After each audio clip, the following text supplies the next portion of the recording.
Bismillah velhamdülillah ve salatu vesselam ala Rasulillah. Zakat qandaq kishilarga beriladi? Ya'ni qaysi kishilar zakat asib bo'ladi, qaysi kishilar zakat oladi deganda, bular 8 turlik bo'lib, bularni Alloh taolo buni so'zda tilga olgan. Innamas sadaqatu lil fuqara'i vel masakini vel amilina alayha vel muallafati qulubuhum ve fir riqabi vel gharimin ve fi sabilillahi ve binis sabil faridatan minalloh vallohu alimun hakim. Ya'ni zakat faqirlarga, miskinlarga va zakat xodimlariga va val muallafati qulubuhum, ya'ni biz ularning qalbini islomga moyil qilmoqchi bo'lsak, bunday kishilarga pul mol, ya'ni zakat berish orqali qalbini islomga moyil qilishga shu zakatni bersak bo'ladi.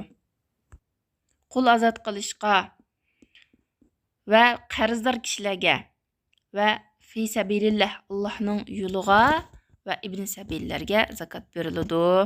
Ibn sabil degan o'zi boy bo'lsa-mu, ammo o'zining yurtidan, vatanidan ayrilib, boshqa yurtda yoki yo'lda, safarsida degandek pul moldan uzilib qolgan bo'lsa, buni ibn sabil deymiz.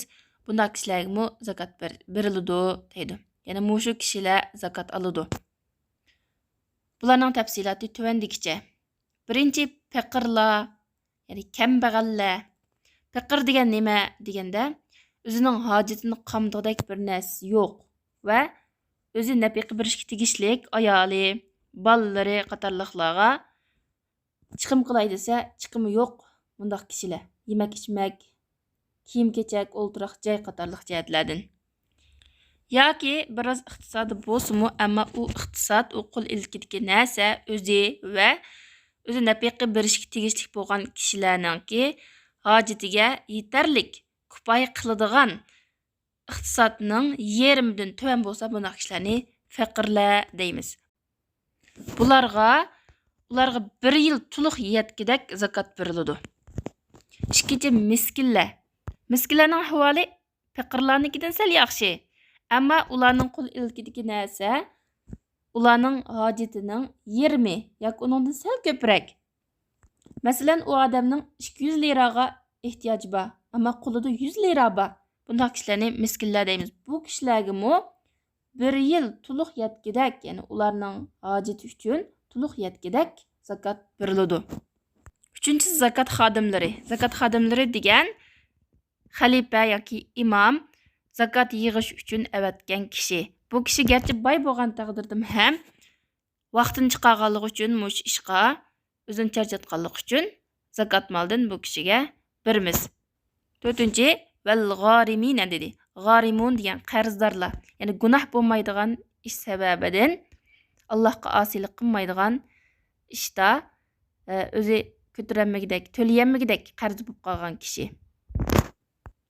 Agar u kishi gunoh masiyat qilib qarzdor bo'lib qolgan bo'lsa, chin qalbidan Alloh taologa tavba qilgan bo'lsa, Alloh taolo tarafga qaytgan bo'lsa, bu kishiga zakat berishga bo'ladi. Mayli u hech gunoh bo'lmaydigan ish, mubah ish bo'lsin yoki boshqalarning o'ttirisini isloh qilish uchun bo'lsin. Masalan, shu undaq sabablar tufaylidan qarzdor bo'lib qolgan bo'lsa, bu kishiga qarzini to'layaligidek darajada zakatdan bir o kishining qarzini to'lab olishiga yordam qilinadi. Ammo kishilarning o'ttirisini isloh qilma deb qarz olib, shu pulni shu ishlarga ishlatib qarzdor bo'lib ketgan bo'lsa, bu odam boy bo'lgan taqdirda ham bu odamga zakatdan berildi.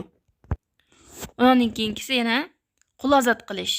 Qul ozod qilish degan musulmon hur odamni yoki musulmon cho'rini zakatning puli orqali setib olib, uni qulluqdan ozod qilish.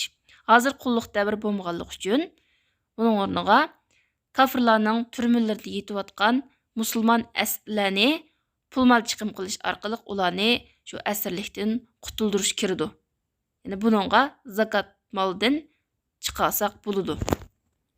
Yana bir turliki qalbini islomga moyil qilmoqchi bo'lgan kishilar. Bularga zakat beriladi.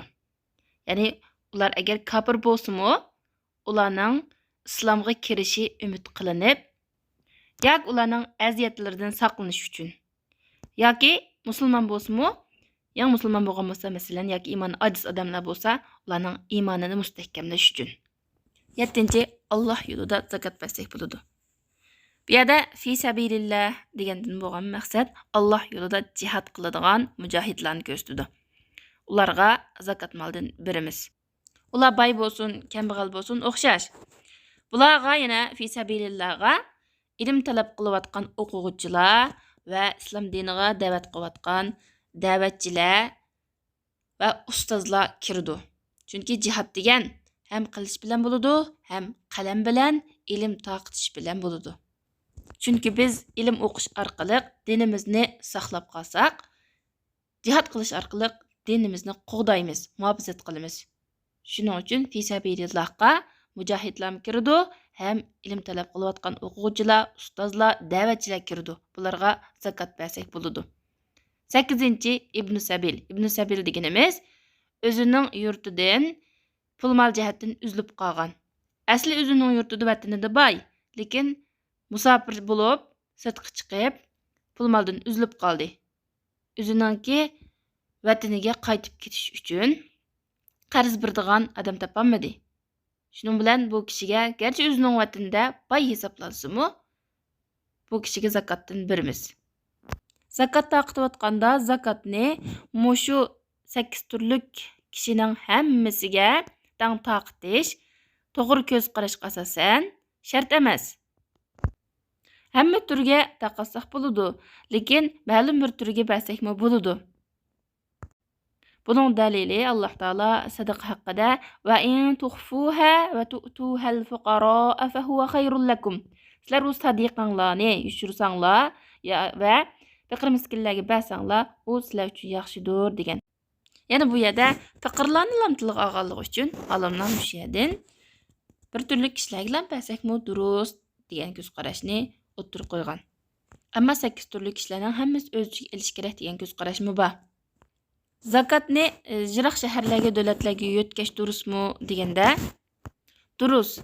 Ammo ular, ya'ni yiroq davlatga, yiroq shaharlardagi kishilar o'zi turayotgan yerdagi kishilardan aytibek namorat bo'lish kerak. Ulardan namorat bo'lish kerak va yiroqdagi kishilar shu zakot bermoqchi bo'lgan kishining yaqin urug' tuqqanlari bo'lsa, u chaqda bersa bo'ladi.